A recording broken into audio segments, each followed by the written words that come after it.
Imagine பண்ணுங்க, நம்ம generation பூமியில இருக்க எல்லா ரிசோர்ஸஸையும் யூஸ் பண்ணியாச்சு. நெக்ஸ்ட் ஜெனரேஷனுக்கு ஒண்ணுமே இல்லன்னா, அவங்க எப்படி வாழ்வாங்க? ஸோ, அப்ப நம்ம டெவலப்பும் பண்ணணும், டிஸ்ட்ராயும் பண்ணக்கூடாது. அது எப்படி? அதுக்கு பதில் தான் சஸ்டெய்னபிள் டெவலப்மெண்ட், அதாவது நிலையான வளர்ச்சி. சிம்பிளா சொல்லணும்னா, பிரசன்ட் நீட்ஸை சாட்டிஸ்ஃபை பண்ணணும். ஆனா, ஃபியூச்சருக்கு டேமேஜ் இல்லாம பண்ணணும். அப்போ எக்கனாமி டெவலப் ஆகும், சொசைட்டி டெவலப் ஆகும், என்வாயன்மெண்ட் அதாவது சுற்றுச்சூழலும் பாதுகாக்கப்படும்.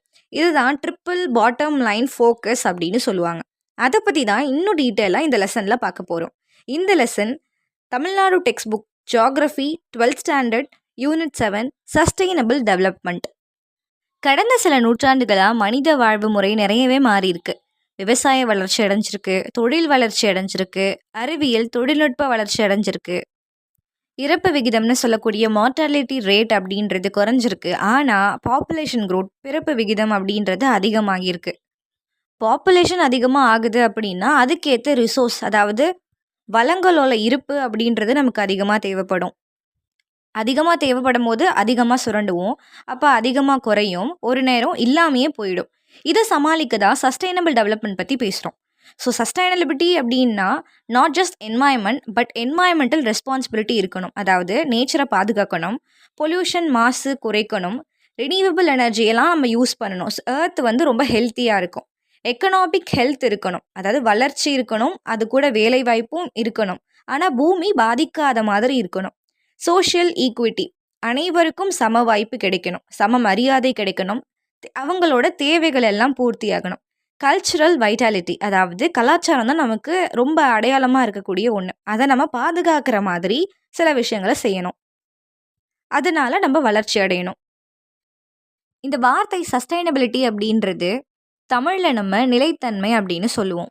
இதை முதல்ல எங்கே பேசுகிறாங்க அப்படின்னா ஸ்டாக்ஹோம் அப்படின்ற இடத்துல நடந்த United Nation Conference on Human என்வாயன்மெண்ட்னு சொல்லுவாங்க. இது 1972 நடந்திருக்கு. முன்னவே சொன்ன மாதிரி சஸ்டைனபிலிட்டி அப்படின்னும் போது என்வாயன்மெண்ட்டையும் கன்சிடர் பண்ணணும், எக்கனாமியும் கன்சிடர் பண்ணணும், அண்ட் சொசைட்டல் மேட்டர்ஸையும் கன்சிடர் பண்ணணும். இது மூணுத்தையும் கன்சிடர் பண்ணி டெவலப்மெண்ட்டுக்காக நம்ம எடுக்கக்கூடிய டெசிஷன் தான் இந்த சஸ்டைனபிலிட்டி டெவலப்மெண்ட் அப்படின்னு சொல்லுவாங்க. இது மூணுத்தையும் சரிவர டெவலப்மெண்ட்டில் எப்படி கொண்டு வரது அப்படின்னு யோசிக்கிறதுக்காக ஒரு 22 பேர் கொண்ட கமிஷன் ஒன்று போடுறாங்க யூஎன். இதில் டெவலப்டு கண்ட்ரீஸும் இருக்காங்க, டெவலப்பிங் கண்ட்ரீஸும் இருக்காங்க. இந்த கமிஷனை தான் பிரண்ட்லேண்ட் கமிஷன், அப்படி இல்லைன்னா world commission on environment and development அப்படின்னு சொல்கிறாங்க. இதை பிரண்ட்லேண்ட் கமிஷன்னு சொல்கிறதுக்கு காரணம் அதை அதாவது அதோட தலைவர் யாராக இருந்தார் அப்படின்னா பிரண்ட்லேண்ட் அப்படின்ற ஒருத்தவர் அப்பத்தைய நார்வேவோட பிரைம் மினிஸ்டராக அவர் இருந்திருக்காரு. இந்த கமிஷன் 1987 அவங்களோட ரிப்போர்ட், அதாவது அறிக்கையை சமர்ப்பிக்கிறாங்க யூஎன் முன்னாடி. அதோட பெயர் அவர் காமன் ஃபியூச்சர் அப்படின்னு சொல்லி. இதில் மக்களோட தேவையும் விருப்பத்தையும் தான் மையமாக வச்சுருந்தாங்க. வளம் இருக்கிற நாடு வளம் குறைந்த நாட்டுக்கு பகிரணும் அப்படின்னு அதில் சொல்லியிருந்தாங்க. 1992 அண்ட் 2002 எர்த் சமிட்ஸ் நடக்குது. ரியோ டி ஜெனீரோலையும் அண்ட் ஜோஹானஸ்பர்க்லையும் நடக்குது. இதில் கிட்டத்தட்ட ஒரு 179 கண்ட்ரீஸும் என்ஜிஓஸும் பெரிய எம்என்சிஸும் கலந்துக்கிறாங்க. இந்த ரியோ டி ஜெனீரோ கான்ஃபரன்ஸை தான் UN conference on environment and development அப்படின்னு நம்ம சொல்கிறோம். இதில் இந்த சஸ்டைனபிள் டெவலப்மெண்ட் பற்றி பேசுகிறாங்க. ரியோ டிக்ளரேஷன் ஒன்று விடுறாங்க, அஜெண்டா 21 ஒன்று விடுறாங்க. அதன் மூலமாக யூஎன்எஃப்சிசி வந்து உருவாகுது. சிபிடின்னு சொல்லக்கூடிய கன்வென்ஷன் ஆன் பயோடைவர்சிட்டி ஒரு ட்ரீட்டி அது வந்து உருவாகுது அப்படின்ற மாதிரி பார்க்கலாம். இதில் இந்த அஜெண்டா 21 அப்படின்றது சஸ்டைனபிள் டெவலப்மெண்ட் 21ஆம் நூற்றாண்டில் எப்படி இருக்கணுன்றதுக்கான ஒரு பிளான் மாதிரி இருக்குது. இந்த கன்வென்ஷன் ஆன் பயோடைவர்சிட்டி அப்படின்றது ஒரு ட்ரீட்டி, பயோடைவர்சிட்டியை ப்ரொடெக்ட் பண்ணணும் அப்படின்றதுக்கான ஒரு ட்ரீட்டி. அண்ட் யூஎன்எஃப்சிசின்றது ஒரு ஃப்ரேம் ஒர்க், ஒரு ஆக்ஷன் பிளான் அப்படின்னு சொல்லலாம். இது கிளைமேட் சேஞ்சை அட்ரஸ் பண்ணுறதுக்காக உருவாக்கப்பட்டது. 1997 இதை உருவாக்கியிருக்காங்க. அதுக்கப்புறம் கியோட்டோ புரோட்டோகால் போடுறாங்க. கியோட்டோன்றது ஜப்பானில் இருக்க ஒரே நகரம். இது என்ன அப்படின்னா இண்டஸ்ட்ரியலைஸ்டு கண்ட்ரின்னு சொல்லக்கூடிய கொஞ்சம் வெல் டெவலப்டு கண்ட்ரிஸ் அவங்களோட க்ரீன் ஹவுஸ் கேஸ் எமிஷனை, அதாவது carbon monoxide, methane, sulphur hexafluoride இது மாதிரியான கேஸ் எல்லாம் வந்து குறைக்கணும் அப்படின்ற மாதிரி அவங்க வந்து ஸ்ட்ரெஸ் பண்ணாங்க. ஸோ கிளைமேட் சேஞ்ச் அப்படின்றது குறையும். இதை தான் common but differentiated responsibility and respective capabilities CBDRRC அப்படின்ற மாதிரி சொல்லியிருந்தாங்க. அதாவது காலகாலமா இந்த கிளைமேட் சேஞ்ச் இல்லன்னா அதிகப்படியான கிரீன் ஹவுஸ் எமிஷன் அப்படின்றது டெவலப்டு கண்ட்ரீஸ் தான் காரணமா இருக்காங்க அப்படின்ற மாதிரியும், ஸோ அவங்க ரெஸ்பான்சிபிலிட்டி எடுத்து இந்த ஜிஹெச்ஜி அதாவது கிரீன் ஹவுஸ் கேஸ் எமிஷனை குறைக்கணும் அப்படின்ற மாதிரியும், அதனால கிளைமேட் சேஞ்ச் குறையுன்ற மாதிரி நம்புனாங்க அந்த ப்ரோட்டோகாலில். இந்தியா இந்த ப்ரோட்டோகாலை 2002ல் அக்செப்ட் பண்ணிக்கிட்டாங்க. அதை ராட்டிஃபிகேஷன்னு சொல்லுவாங்க. யூஎஸ் இப்போ வரைக்கும் இதை அக்செப்ட் பண்ணலை. இதே போல் ஒரு மெக்கானிசம்னு பார்க்கும்போது க்ளீன் டெவலப்மெண்ட் மெக்கானிசம்னு ஒன்று கொண்டு வந்தாங்க. அதாவது டயர் 1 கண்ட்ரீஸ்னு சொல்லக்கூடிய டெவலப்டு கண்ட்ரீஸ் அவங்களோட எமிஷனை குறைக்கிறதுக்காக அவங்க செய்கிற ப்ராஜெக்ட்ஸில் சில விஷயங்களை பண்ணணும் அப்படின்ற மாதிரி சொல்லியிருந்தாங்க. எமிஷன் ட்ரேடிங்னு ஒரு கான்செப்ட் இருக்குது. அதில் பொல்யூஷனை ஏற்படுத்துறதுக்காக பெர்மிஷன் வாங்குறது அண்ட் அதுக்கான பெர்மிட்டை வாங்கி விற்கிறது. இது யாருக்குள்ளே நடக்கும் அப்படின்னா 2 கண்ட்ரீஸ்குள்ளே நடக்கலாம், இல்லை 2 பிஸ்னஸ் யூனிட்ஸ்குள்ளே நடக்கலாம். முக்கியமாக கார்பன் டை ஆக்சைடை எவ்வளோ எமிட் பண்ணலாம் அப்படின்றது தான். இதை கேப் அண்ட் ட்ரேட் சிஸ்டம் அப்படின்ற மாதிரி சொல்லுவாங்க. இப்போ ஒரு கண்ட்ரி 120 வந்து எமிட் பண்ணியிருக்காங்க அப்படின்னா, அது குறிப்பிட்ட அமௌண்ட் அப்படின்னும் போது ஒரு 100 தான் அங்கே வச்சுருக்காங்க அந்த கேப் அப்படின்னா, அதை தாண்டி 20 போயிருக்கு இல்லையா? அப்போது ஒரு கண்ட்ரி 80 தான் பண்ணியிருக்கு, அதை விட கம்மியாக தான் பண்ணியிருக்குன்னும் போது இவங்க அந்த பர்மிட்டை வச்சுருக்கவங்க இல்லாதவங்க கிட்ட கொடுத்துருவாங்க. அப்போ இது பேலன்ஸ் ஆகிடும். அதுக்கப்புறமா 2012 தோஹாவில் இதை அமெண்ட் பண்ணுறாங்க. அதாவது இந்த கியோட்டோ ப்ரோட்டோக்கால் அமெண்ட் பண்ணுறாங்க. புது செட் ஆஃப் டார்கெட்ஸ் வந்து வைக்கிறாங்க. அதாவது 2013 20க்குள்ளே இதெல்லாம் பண்ணணும் அப்படின்ற மாதிரி. அண்ட் 2012 யூஎனோட இன்னொரு கான்ஃபரன்ஸ் நடக்குது. அதை Rio+20 சமிட்னு சொல்கிறாங்க. இதுவும் ரியோ டி ஜெனிரோவில் தான் நடந்துச்சு. மட்டும் தானா 1918 ஐயூசிஎன்ற பாடி அவங்களுமே சஸ்டெயினபிள் டெவலப்மெண்ட் பற்றி பேசுகிறாங்க.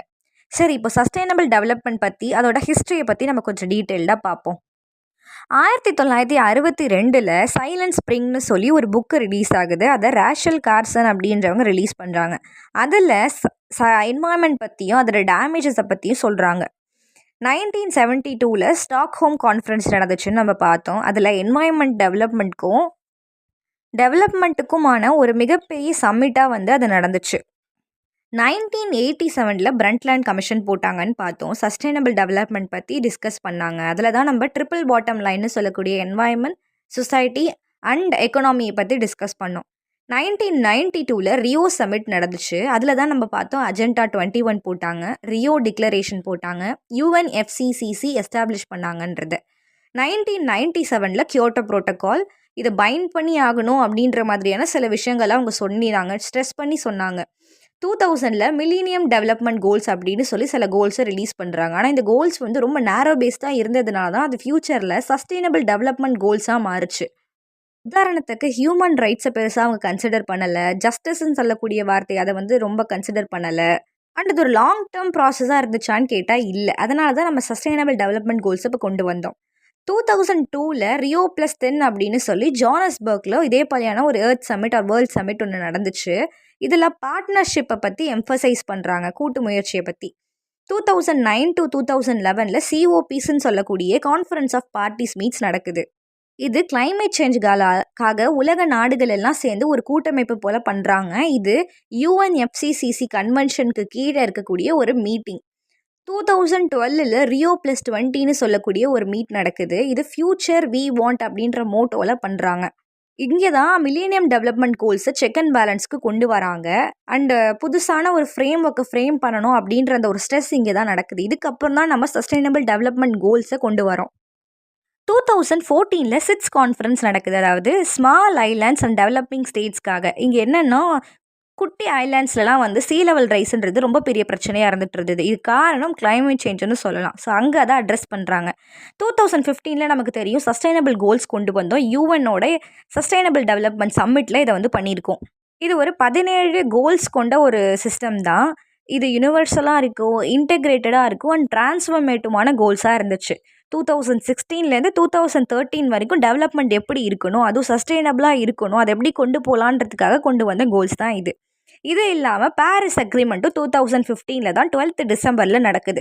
இது COP21 நடக்குது. இது ஒரு குளோபலைஸ்டு கிளைமேட்டிக் சேஞ்சுக்கான ஒரு அக்ரிமெண்ட் தான். இதுலேயே நிறைய கண்ட்ரிஸ், எல்லா கண்ட்ரிஸுமே கலந்துக்கிறாங்க. அவங்களோட டெம்பரேச்சர் ரைஸ் அப்படின்றது, அதாவது இவ்வளோ டெம்பரேச்சர் எமிட் பண்ணணும் அப்படின்றது 2 டிகிரிக்கு மேலே போகாமல் பார்த்துக்கணும். முக்கியமாக 1.5 டிகிரி சென்டிகிரேட்குள்ளே தான் இருக்கணும் அப்படின்றத ஸ்ட்ரெஸ் பண்ணுறாங்க. இதை நேஷ்னலி டிட்டர்மைன்டு கான்ட்ரிபியூஷன் அப்படின்ற மாதிரி சொல்லுவாங்க. இவ்வளோ தான் எமிட் பண்ணணும் அப்படின்ற டார்கெட்டை ஃபிக்ஸ் பண்ணுறாங்க. 2016 கியோட்டோ அஜெண்டான்னு சொல்லி ஒன்று போடுறாங்க. அர்பனைசேஷன்னால என்னென்ன எஃபெக்ட்ஸ் நடக்குது, அதை எப்படி நம்ம சஸ்டெயினபிளாக கொண்டு போகலாம் அப்படின்றத பற்றி டிஸ்கஸ் பண்ணுறாங்க. 2016லேருந்து 20க்குள்ளே நிறையா சிஓபிஸ் நடக்குது. சஸ்டெயினபிள் டெவலப்மெண்ட்டை எப்படிலாம் இம்ப்ளிமெண்ட் பண்ணலாம், அது எப்படி அதோட ப்ராக்ரஸை வந்து செக் பண்ணுறது அப்படின்றதெல்லாம் யோசிக்கிறாங்க. இங்கே தான் டீகேடல் ஆக்ஷன் அப்படின்றத பற்றி யோசிக்கிறாங்க. அதாவது ஒரு 10 வருஷத்துக்கு நம்ம என்னென்ன பண்ணணும், அதில் என்னென்ன ப்ராக்ரஸ் நடந்திருக்கு அப்படின்றத செக் பண்ணலான்ற முடிவு இந்த காலகட்டத்தில் தான் நடக்குது. 2018 to 19 சிஓபி 24 நடந்திருக்கு. அது வந்து கேடவைஸ் அப்படின்ற இடத்துல நடந்திருக்கு. இங்கே சஸ்டெயினபிள் டெவலப்மெண்ட் கோல்ஸ்க்கான கைட்லைன்ஸையும் இன்னும் கொஞ்சம் ஆக்ஷன்ஸ் எப்படி எடுக்கலான்றத பற்றியும் டிஸ்கஸ் பண்ணியிருக்காங்க. 2021 to 30 அப்படின்ற காலகட்டத்தை ஒரு டீகேடுன்னு சொல்லி அறிவிக்கிறாங்க. அதாவது யூஎன்னோட டீகேட் ஆன் ஈகோசிஸ்டம் ரெஸ்டரேஷன் அப்படின்ற மாதிரி. 2022 international year of basic science for sustainable development அப்படின்னு மாதிரி அறிவிக்கிறாங்க. அதாவது சயின்ஸோட ரோலை சஸ்டைனபிள் டெவலப்மெண்ட் எப்படி பண்ணுது அப்படின்ற மாதிரி அதில் டிஸ்கஸ் பண்ணியிருக்காங்க. 2023 வந்து 3ல் அதாவது 2024 to 33 அப்படின்றத வந்து யூஎன் ஒரு விஷயமாக ப்ரொக்ளைம் பண்ணுறாங்க. என்ன அப்படின்னா international decade of science for sustainable development அப்படின்னு சொல்லி. அதாவது inclusive growth and disciplinary action எப்படி இருக்கணும் இந்த சஸ்டைனபிள் டெவலப்மெண்ட்டுக்காக அப்படின்ற மாதிரி வந்து சொல்லியிருக்காங்க. இன்றைக்கி நிலமையில சஸ்டைனபிள் டெவலப்மெண்ட் கோல்ஸ் அப்படின்றது ப்ராக்ரஸில் தான் இருந்துகிட்ருக்கு. சிலதெல்லாம் பாசிட்டிவ் சேஞ்சஸ் கொடுத்துருக்கு, சிலது இன்னமும் ஸ்டாக்னண்ட்டாக தான் இருந்துகிட்ருக்கு.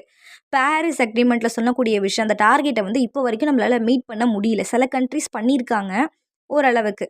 அதுவும் கோவிட் நடந்ததுனால இந்த பாவர்ட்டி அப்படின்றது, ஹங்கர் அப்படின்றது, இன்இக்வாலிட்டி அப்படின்றது நிறையவே இன்டியூஸ் ஆகிருக்கு இல்லையா? அதுவும் இல்லாமல் குட் டேட்டா செட்னு சொல்லக்கூடிய அதில் கரெக்டான டேட்டா சென்சஸ் வந்து நம்மளால் எடுக்க முடியல. அதில் நிறைய ஃப்ளாஸ் இருக்குது. நம்மளால் இது இம்ப்ளிமெண்ட் பண்ணுறதுக்கு சரியான ஃபண்டிங் வந்து கொடுக்க முடியல. புது புது கான்செப்ட் வந்துகிட்டே இருக்குது.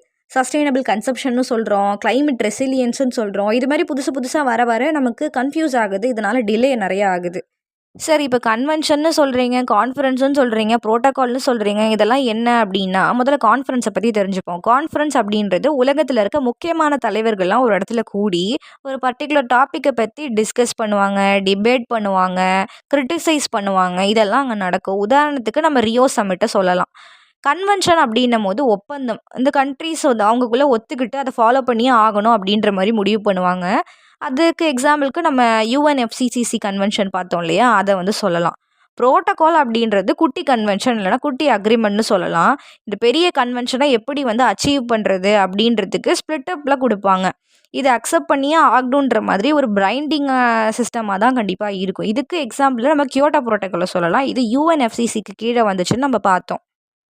மில்லேனியம் டெவலப்மெண்ட் கோல்ஸை 2000லேருந்து 2015க்காக வச்சோம் அப்படின்னு பார்த்தோம். அது வந்து சக்ஸஸ்ஃபுல்லான்னு கேட்டால் இல்லை. அதில் நிறைய ஃப்ளாஸ் இருந்துச்சுன்னு பார்த்தோம். கிட்டத்தட்ட அந்த டைமில் 2015 டைமில் இந்த கோல்ஸை போட்டு இத்தனை வருஷம் ஆனதுக்கப்புறமும் கூட மக்கள்கிட்ட ஒரு நாளைக்கு சராசரியாக $1.25 தான் பயன்படுத்திகிட்டு இருக்க நிலமையில இருந்துகிட்டு இருந்தது. அதாவது பாவர்ட்டி ஸ்டேஜ் தான். இது போக 800 மில்லியன் மக்கள் சரியான சாப்பாடு கிடைக்காம கஷ்டப்பட்டுட்டு இருக்காங்க. அங்கே ஈக்குவலிட்டி, இன்க்ளூசிவிட்டி அப்படின்றது இல்லைன்னும் போது எப்படி? அதனால தான் சஸ்டெயினபிள் டெவலப்மெண்ட்ன்ற கான்செப்டை கொண்டு வராங்க.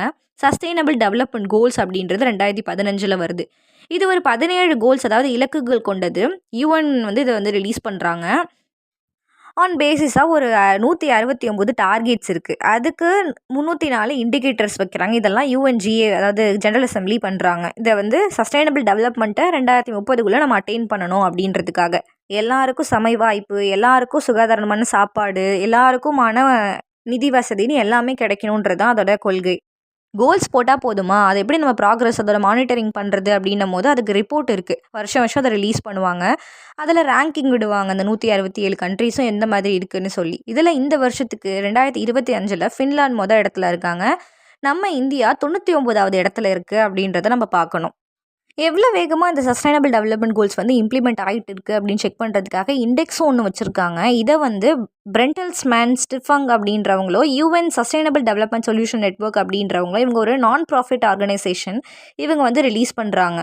இது கவர்மெண்ட்டுக்கும் உதவியாக இருக்குது, இல்லை ஏதாவது ஒரு ஆர்கனைசேஷன் இல்லை இது சம்மந்தப்பட்ட ரிசர்ச் பண்ணுறவங்களுக்கும் ஒரு உதவியாக இருக்குது.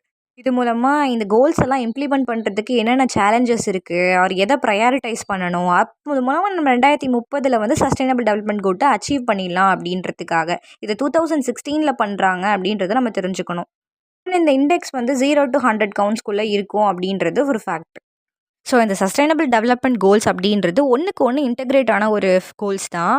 இதில் முக்கியமாக நமக்கு இப்போ என்ன பிரச்சனை அப்படின்றத வந்து அட்ரஸ் பண்ணுறதுக்கும் ஃப்யூச்சர் ஜென்ரேஷனுக்கு ரிசோர்ஸே இல்லாமல் போகாமல் இருக்க சுச்சுவேஷன் நம்ம ஹேண்டில் பண்ணணும், டெவலப்மெண்ட் வேணும் அப்படின்றதுக்காக ஒரு லாங் டேர்ம் விஷனாக தான் இது இருந்திருக்கு. கோவிட் வந்ததுனாலையும் சரியான ஃபண்டு கிடைக்காததுனாலையும் இது இன்ன வரைக்கும் நம்மளால சரியாக வந்து இம்ப்ளிமெண்ட் பண்ணப்படலை அப்படின்றத நம்ம நோட்டீஸ் பண்ண வேண்டிய ஒரு விஷயம். இந்தியாவை பொறுத்த வரைக்கும் கோல் 1, கோல் 8, கோல் 13, கோல் 15லலாம் நம்ம கொஞ்சம் ப்ராக்ரஸ் ஆகிட்டு தான் இருக்கோம். முக்கியமாக கோல் 13ன்னு சொல்லக்கூடிய கிளைமேட் சேஞ்ச் காம்பட்டிங்கில் நம்ம வந்து முன்னாடி தான் இருந்துட்டு இருக்கோம். இதுக்கு இனிஷியேட்டிவ்ஸ்னு நம்ம என்னென்ன எடுத்திருக்கோம்னு பார்க்கும்போது Pradhan Mantri Awas Yojana, Swachh Bharat mission, Ujjwala Yojana, Jal Jeevan mission, Ayushman Bharat mission, இது போக clean India mission, national action plan and climatic change அப்படின்றதெல்லாம் நம்ம பண்ணியிருக்கோம். அண்ட் இந்தியாவுக்கும் ஃபண்டிங் ப்ராப்ளம்னு இருக்குது, என்வாயன்மெண்டல் சேலஞ்சஸ்ன்னு ஒன்று இருந்துட்டு தான் இருக்குது சஸ்டைனபிள் டெவலப்மெண்ட் கோல்ஸை மீட் பண்ணுறதுக்கு. பட் நம்ம கொஞ்சம் ப்ராக்ரஸ் ஆகியிருக்கோன்றதை நோட் பண்ணிக்கணும். India level sustainable development goals எவ்வளோ வந்து இம்ப்ரூவ் ஆயிருக்கு அப்படின்றத நீத்தி ஆயோக் அவங்களோட எஸ்டிஜி இந்தியா இண்டெக்ஸில் ரிலீஸ் பண்ணுறாங்கன்றதை நம்ம தெரிஞ்சுக்கணும். முதல் goal end poverty in all its form everywhere. அதாவது பாவர்ட்டி எந்த ஃபார்மில் இருந்தாலும் சரி உலக லெவலில் அதை வந்து நம்ம எராடிகேட் பண்ணிடணும், ஒழிச்சிடணும், அழிச்சிடணும் அப்படின்னு அர்த்தம். சராசரியாக டெவலப்பிங் கண்ட்ரீஸை பொறுத்த வரைக்கும் ஒரு நாளைக்கு ஒருத்தருக்கு $1.9 தேவைப்படுதான். இது பாவர்ட்டி லெவல் தான். எக்கனாமிக் க்ரோத்துன்னு இங்கே எப்படி சொல்ல முடியும்? அண்ட் ஜாப் தேவை, அதுக்கான ஈக்குவல் ஆப்பர்ச்சுனிட்டிஸ் தேவைன்றதை நம்ம நோட் பண்ணணும். இந்தியாவோட ரிப்போர்ட் படி பார்க்கும்போது இந்தியாவோட ஹெட் கவுண்ட் ரேஷியோன்னு சொல்லக்கூடியது ஒரு நாளைக்கு சராசரியாக ஒருத்தருக்கு $3.65 தேவைப்படுதுன்றது 5.5% ஆஃப் வேர்ல்ட் ரெக்குவயர்மெண்ட் அப்படின்னு நம்ம எடுத்துக்கலாம். அடுத்து goal 2 end hunger, achieve food security and improved nutrition and promotion on sustainable அக்ரிகல்ச்சர்னு கொடுத்துருக்காங்க. அதாவது பசி, ஜீரோ ஹங்கர் அப்படின்ற ஸ்டேட் தான். பசியை ஒழிக்கணும், அதாவது பசியில் வாடுற அப்படின்ற சுச்சுவேஷனை ஒழிக்கணும். ஃபுட் செக்யூரிட்டி அப்படின்னு சொல்லக்கூடியது அதை வந்து இம்ப்ரூவ் பண்ணணும், நியூட்ரிஷன் அதிகப்படுத்தணும், அண்ட் அக்ரிகல்ச்சர் வந்து சஸ்டெயினபிளாக மாற்றணும். விவசாயம் சரி, ஃபாரஸ்ட்ரி சரி, இல்லை மீன் ஃபிஷரிஸும் சரி நிறைய நியூட்ரிஷன் ஃபுட்ஸை வந்து ஜென்ரேட் பண்ணிட்டு தான் இருக்குது. அதனால் நமக்கு ஒரு சராசரியான வருமானம் அப்படின்னு வந்துட்டு தான் இருக்குது. ஸோ ரூரல் எக்கனாமின்றது அதிகமாகும், என்வாயன்மெண்ட் அப்படின்றதும் ப்ரொடெக்ட் ஆகும். இன்றைக்கி நம்ம பார்க்கும்போது ஒரு 8.5 மில்லியன் ஹங்க்ரி பீப்புள்ஸ் இருந்துகிட்ருக்காங்க. இது வந்து நம்ம மீட் பண்ணணும் அப்படின்னா ஃபுட் செக்யூரிட்டி மெக்கானிசம்ஸ் எல்லாம் இம்ப்ரூவ் பண்ணணும். அண்ட் இந்த 8.5 அப்படின்றது ஃப்யூச்சரில், அதாவது 2050ல் 2 பில்லியனாக கூட மாறி இருக்கலாம் அப்படின்னு நம்ம நோட்டீஸ் பண்ணணும். இந்தியா லெவலில் அண்டர் நரிஷ்மெண்ட், அதாவது சத்து குறைபாடான குழந்தைங்கள்னு பார்க்கும்போது கிட்டத்தட்ட 13.7% இருக்காங்க 2025 இந்த ரிப்போர்ட் படி. கோல் 3ன்னும் போது குட் ஹெல்த் அண்ட் வெல்பீயிங், அதாவது ஆரோக்கியமான வாழ்க்கை அப்படின்றது குழந்தைங்கள்லேருந்து பெரியவங்க வரைக்கும் எல்லாருக்கும் ஈக்குவலாக கிடைக்கணும், ஒரு ஈக்குவலான ஹெல்த்தி லைஃப் ஸ்டைல் வந்து இருக்கணும் அப்படின்ற மாதிரி கொடுத்துருக்காங்க. ஸோ லைஃப் எக்ஸ்பெக்டன்சி அப்படின்றது வந்து இன்க்ரீஸ் ஆகும், ரொம்ப நாளைக்கு வாழ்வாங்க. அதுக்கு தேவையானதை நம்ம பார்க்கும்போது சுத்தமான தண்ணி வேணும், சுகாதாரமான இடவசதி வேணும், இந்த மலேரியா, டியூபர்குலோசிஸ் மாதிரியான நோய்களை வந்து ஒழிக்கணும். அண்ட் ஹெச்ஐவி மாதிரியான வைரஸ் இஷ்யூஸ் எல்லாம் நம்ம வந்து ஸ்ப்ரெட் ஆகாமல் தடுக்கணும். இந்தியாவில் இந்த மெட்டர்னல் மார்ட்டாலிட்டி ரேட் அப்படின்றது 1,00,000 மக்கள் இருக்காங்க, லைவ் பர்த் இருக்காங்கன்னா அதில் 80.5% இருக்கிறதா வந்து சொல்லியிருக்காங்க. கோல் 4ன்னு பார்க்கும்போது ensure inclusivity and quality education for all and promote life long learning, அதாவது ஜெண்டர் ஈக்குவாலிட்டி அண்ட் அவங்களுக்கான குவாலிட்டி எஜுகேஷனை பற்றி கொடுத்துருக்காங்க. எல்லா குழந்தைங்களுக்கும் சரியான தரமான எடுகேஷன் அப்படின்றத நம்ம கொடுக்கணும். ஸோ அவங்களுக்கு வேலைவாய்ப்பு கிடைக்கும், அதனால் வருமானம் வரும், அவங்க வந்து மேம்படுவாங்க அப்படின்ற மாதிரி. அதுக்கு ஸ்டூடெண்ட் என்ரோல்மெண்ட்டை வந்து ஸ்கூல்ஸில் அதிகப்படுத்தணும், முக்கியமாக பெண்களுக்காக. முதல்ல ப்ரைமரி எஜுகேஷன்னு சொல்லக்கூடிய சின்ன வயசில் இருக்கவங்களுக்கு அந்த எஜுகேஷனை வந்து கொண்டு போய் சேர்க்கணும். இந்தியாவில் நெட் ப்ரைமரி என்ரோல்மெண்ட் ரேட்டுன்னு பார்க்கும்போது 99.9%. இது ரொம்பவே நல்ல விஷயம். சஸ்டைனபிள் டெவலப்மெண்ட் கோல் 5ன்னு பார்க்கும்போது ஜெண்டர் ஈக்குவாலிட்டி அண்ட் எல்லாருக்குமே எல்லாமே ஈக்குவலாக கிடைக்கணும் அப்படின்றது தான். இந்தியாவில் male to female ratio, labour ரேஷியோன்னு பார்க்கும்போது கிட்டத்தட்ட 43% இருக்காங்க. விமன்ஸ் பார்லிமெண்ட்டில் எவ்வளோ சீட்ஸ் ஹோல்ட் பண்ணுறாங்கன்னு போது 14% ஹோல்ட் பண்ணுறாங்க. அண்ட் எந்த பாப்புலேஷனுக்கு எலக்ட்ரிசிட்டி ஆக்சஸ் நிறையா கிடைக்குதுன்னு பார்க்கும்போது ஒரு 99% பீப்புள்ஸ்க்கு வந்து எலக்ட்ரிசிட்டி ஆக்சஸ் கிடைக்குதான். சஸ்டைனபிள் டெவலப்மெண்ட் கோல் 6ன்னு பார்க்கும்போது க்ளீன் வாட்டர் அண்ட் சானிடேஷன் பற்றி சொல்கிறாங்க. நம்மக்கிட்ட தேவையான அளவு குடிநீர் வசதி இருந்தாலும் கூட சில இம்ப்ராப்பர் இன்ஃப்ராஸ்ட்ரக்சர்னால அது வந்து கேடாகுதுன்னு சொல்கிறாங்க. உதாரணத்துக்கு தண்ணியால் பரவுற டிசீசஸாக இருக்கட்டும், அதுக்கு அந்த பொல்யூட்டடான வாட்டர் காரணம். 2025க்குள்ளே பார்த்தோன்னா 4ல் ஒருத்தர் வந்து தண்ணி சரியாக இல்லாமல் அண்ட் அதனால் ஏற்படுற இஷ்யூனால் அவஸ்தைப்படுவாங்கன்ற மாதிரி கொடுத்துருக்காங்க. அண்ட் இந்தியால இருக்க மக்களுக்கு எந்த அளவுக்கு ட்ரிங்கிங் வாட்டர் ஃபெசிலிட்டின்னு கிடைக்குதுன்னு பார்க்கும்போது கிட்டத்தட்ட 93% மக்களுக்கு கிடைக்குதாம். கோல் 7 அஃபோர்டபுள் அண்ட் க்ளீன் எனர்ஜி அப்படின்ற மாதிரி. மாடர்ன் எனர்ஜி சோர்சஸ்னு சொல்லக்கூடிய எல்லா எனர்ஜி சோர்சஸும் எல்லாருக்குமே கிடைக்கணும். அதனால அவங்களோட வாழ்வாதாரம்ன்றது முன்னேறும். பிளானட் அதாவது எர்த்துமே நல்லா சஸ்டெய்னபிளா இருக்கும் அப்படின்ற மாரி குடுக்குறாங்க. டெவலப்மெண்ட் கோல்ஸ் 8ன்னு பார்க்கும்போது decent work and economic growth. எல்லாருக்குமான வேலைவாய்ப்பு அண்ட் டீசென்ட் ஜாப பத்தி இது வந்து சொல்லுது. இந்தியா மாதிரியான நாடுகள்ல கண்டிப்பா வொர்க்கிங் பாப்புலேஷன்றது அதிகம். அவங்களுக்கு ஜாப் கிடைக்கிறது மட்டும் இல்லாம, அது ஒரு டீசென்ட் வொர்க்கிங் ஜாபாவும் இருக்கணுன்றத நம்ம நோட்டீஸ் பண்ணணும். இந்தியால இருக்க பாப்புலேஷன்ல clean and sustainable fuel technology நமக்கு எப்படி கிடைக்குது? அதுவும் குக்கிங்க்கு கிடைக்குதான்னு பார்க்கும்போது 74% ஆஃப் மக்களுக்கு கிளீன் ஃபியூவல் சமைக்கிறதுக்கு கிடைக்குதுன்னு சொல்றாங்க. கோல் 9ன்றது industry, innovation and infrastructure. Industrialisation எந்த அளவுக்கு சஸ்டெய்னபிளா இருக்கணும் அப்படின்றத பத்தி இதில பேசியிருக்காங்க. ரேபிட் குரோத் இருந்தாலும் கூட, அது லிவிங் ஸ்டாண்டர்ட வந்து மக்களுக்கு அதிகப்படுத்துதா அப்படின்றத நம்ம செக் அண்ட் பேலன்ஸ்ல இந்தியாவோட ரூரல் பாப்புலேஷன் அடிப்படையில சீசனல் அதாவது ஆல் சீசனல் ரோட்ஸ் அப்படின்னா நமக்கு இந்தியால எவ்வளோ இருக்குன்னா, கிட்டத்தட்ட 99% இருக்குதாம். பாப்புலேஷன் இன்டர்நெட் எவ்வளோ யூஸ் பண்றாங்கன்னு பார்க்கும்போது 56% ஆஃப் பாப்புலேஷன் இந்தியால இன்டர்நெட் யூஸ் பண்றாங்களாம். அண்ட் கோல் 10 முக்கியமானது இன்இக்வாலிட்டிய ரெடியூஸ் பண்ணணும். வித்தின் ஆர் அமாங் கண்ட்ரீஸ் அப்படின்ற மாரி குடுத்துருக்காங்க. அதாவது ஒரு கண்ட்ரி மார்ஜினலைஸ்ட் ஆர் டிஸ்அட்வான்டேஜா இருக்காங்க அப்படின்னா, நம்ம முன்னவே பார்த்தோம் டெவலப்டு கண்ட்ரி அவங்களுக்கு சப்போர்ட் பண்ணணும் அப்படின்றது தான். இன்இக்வாலிட்டி அப்படின்ன உடனே உங்களுக்கு ஞாபகம் வருது கினி கோஎஃபிஷியன்ட்டா தான் இருக்கும். இந்தியாவோட கினி கோஎஃபிஷியன்ட்னு பார்க்கும்போது 34.8 தான். கோல் 11 பொறுத்த வரைக்கும் சஸ்டெய்னபிள் சிட்டீஸ் அண்ட் கம்யூனிட்டீஸ்னு குடுத்துருக்காங்க. இப்போ ஒரு ஹியூமன் செட்டில்மெண்ட் இருக்காங்க. ஒரு சிட்டிலயோ, டவுன்லயோ இருக்காங்க அப்படின்னா, அவங்களுக்கு ஏத்த ரிசோர்ஸ் அங்க அவைலபிளா இருக்கா? அங்க சப்போஸ் அதிகமான மக்கள் இருக்காங்க, கன்ஜஸ்டடா இருக்குன்னா, அவங்களுக்கு ஏத்த மாரி ரிசோர்ஸ் ப்ரொவைட் பண்ண முடியுதா? அதுக்கான ஃபண்டிங் இருக்கா? ஏதாவது ஷார்ட்டேஜஸ் இருக்கா? அப்படின்றதெல்லாம் நம்ம வந்து செக் அண்ட் பேலன்ஸ்ல வைக்கணும். அப்பதான் அந்த எக்கனாமின்றது பூஸ்ட் ஆகும். சோஷியல் டெவலப்மெண்ட்ன்றது இருக்கும். மக்களுக்குள்ள ஒரு ஷேர்டு ஒத்துமையான ஒரு பந்தம் இருக்கும். சஸ்டைனபிள் டெவலப்மெண்ட் கோல் 12ன்னு பார்க்கும்போது ரெஸ்பான்சிபிள் கன்சப்ஷன் அண்ட் ப்ரொடக்ஷன்னு குடுத்துருக்காங்க. ப்ரொடக்ஷனை அதிகப்படுத்துறது எந்த அளவு முக்கியமோ, கன்சப்ஷனை கண்ட்ரோல்ல வச்சுக்கிறது ரொம்ப முக்கியம். இத 2த்தையும் செக் அண்ட் பேலன்ஸ்ல வச்சா தான் ஃபியூச்சர் நீட்ஸ் அப்படின்றத வந்து மீட் பண்ண முடியும். ஸோ இப்ப இருக்க ரிசோர்ஸ நம்மளும் பயன்படுத்திக்க முடியும். ஃபியூச்சர்ல இருக்கவங்களும் பயன்படுத்திக்கிற மாரியான ஒரு சிச்சுவேஷன்ல இருக்கும். கோல் 13ன்னு பார்க்கும்போது கிளைமேட் ஆக்ஷன். கிளைமேட் சேஞ்ச பத்தி தான். அதுக்கான காம்பேட்டிங் அதாவது அதுலேருந்து நம்ம வெளியில வர்றதுக்கும், அத குறைக்கிறதுக்குமான ஆக்ஷன் பிளான்னு சொல்லலாம். அது சாமானிய மக்கள்லேருந்து ஒரு பெரிய நேஷன் வரைக்கும் கூட அஃபெக்ட் பண்ற விஷயம் அப்படின்றதுனால, கண்டிப்பா அத நம்ம பார்த்தாகணும். சஸ்டைனபிள் டெவலப்மெண்ட் கோல் 14ன்னு பார்க்கும்போது லைஃப் பிலோ எர்த் அதாவது தண்ணிக்குள்ள இருக்க உயிரினங்கள பத்தி பேசுறது. அதாவது ஓஷனா இருக்கலாம், சீயா இருக்கலாம், மெரைன் ரிசோர்ஸஸா இருக்கலாம் முக்கியமா சொல்லணும்னா. இதுவரைக்கும் கண்டுபிடிச்ச ரிசோர்ஸஸ் இல்லாம ஆழ்கடல்ல நெறைய ரிசோர்ஸஸ் இருக்கு. அதெல்லாம் நம்ம பாதுகாக்கணும், புரொடெக்ட் பண்ண வேண்டியது நம்மளோட கடமை. நம்ம பார்க்குற கிளைமேட் சேஞ்ச்னால கோரல் ரீஃப்ன்னு சொல்லக்கூடிய பவளப்பாறைகள் அரிப்புன்றது ஏற்படுது. அது கிளைமேட் சேஞ்ச்னால. அப்ப அதெல்லாம் நம்ம வந்து செக் அண்ட் பேலன்ஸ்ல வச்சா தான் ஃபியூச்சர்ல இருக்கவங்களுக்கு அப்படி ஒண்ணு இருந்ததுன்றதே தெரியும். அப்பதான் அதுல இருக்க ரிசோர்ஸஸ அவங்க யூட்டிலைஸ் பண்ண முடியும். கோல் 15 அப்படின்றது லைஃப் ஆன் லேண்ட் அதாவது டெரஸ்ட்ரியல் ஈகோசிஸ்டம்னு சொல்லக்கூடிய மேல் பகுதி அதாவது நிலத்துல வந்து எந்த மாதிரியான ஒரு ஈகோசிஸ்டம் இருக்கணும் அண்ட் காடு இருந்ததுன்னா அது எந்த அளவுக்கு நம்ம யூட்டிலைஸ் பண்ணிக்கலாம் ரொம்ப அதிகமாக எடுத்துடக்கூடாது அதனால அது டெசர்டிஃபிகேஷன் அதாவது பாலைவனமாக மாறுற மாதிரி சுச்சுவேஷனில் ஏற்படக்கூடாது அங்கே இருக்க உயிரினங்கள் அதை பாதிக்கப்படக்கூடாது அதை பயோடைவர்சிட்டி லாஸ்னு சொல்லுவோம் அந்த மாதிரி ஒரு ஸ்டேஜுக்கு போயிடக்கூடாது அதெல்லாம் நம்ம செக் அண்ட் பேலன்ஸில் வைக்கணும் பூமியோட மேற்பரப்புல 30% காடுகள் இருக்கிறதா வந்து குடுத்துருக்காங்க. அந்த காடுகளுக்குள்ள இருக்க விலங்குகள்னு பார்க்கும்போது, அண்ட் அங்க இருக்க அதிலே வாழ்ற மக்கள பார்க்கும்போது, அவங்களுக்கு அது ஒரு என்வாயன்மென்ட்டா இருந்துட்டு இருக்கு. அத வந்து புரொடெக்ட் பண்ணி ஆகணும். வருஷம் வர கிட்டத்தட்ட 13 மில்லியன் ஹெக்டேர்ஸ் ஆஃப் ஃபாரஸ்ட் வந்து அழிஞ்சிட்டு போயிட்டு இருக்கு அப்படின்ற மாதிரி குறிப்பிட்டிருக்காங்க. இது கிட்டத்தட்ட 3.6 பில்லியன் ஹெக்டேர்ஸ் டெசர்டிஃபைட் அதாவது பாலைவனமா மாத்திருக்கு அப்படின்ற மாரி குடுத்துருக்காங்க.